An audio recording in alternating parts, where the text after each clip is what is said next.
વાવ થરાદથી કે જ્યાં સ્પાની આડમાં દેહ વેપારનો પર્દાફાશ થયો।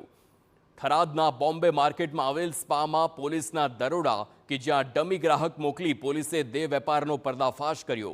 સ્પા સેન્ટરના મેનેજર સહિત 4ની ધરપકડ કરવામાં આવી છે। 3 મહિલા અને સ્પા સેન્ટરના મેનેજરની ધરપકડ। બીજા રાજ્યમાંથી મહિલા બોલાવી સ્પા સેન્ટરના માલિકો દેહ વેપાર કરાવતા હોવાનું સામે આવ્યું અને હવે ધરપકડની કાર્યવાહી।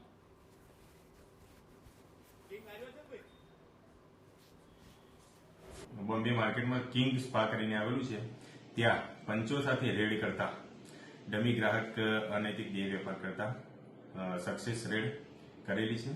તેની અંદર જે મેનેજર હતો ત્રિલોક કરીને તેની કાયદેસરની અટક કરવામાં આવેલી છે અને પૂછપરછ દરમિયાન જણાયેલું છે કે ત્યાં આવો અનૈતિક દેહ વેપાર થતો હતો। તે શાહરૂખ કરીને જેના નામે સ્પાનું લાયસન્સ છે, તનુશ્રી કરીને, જે હરિયાણાની છે અને હાલ બોમ્બે ખાતે રહે છે।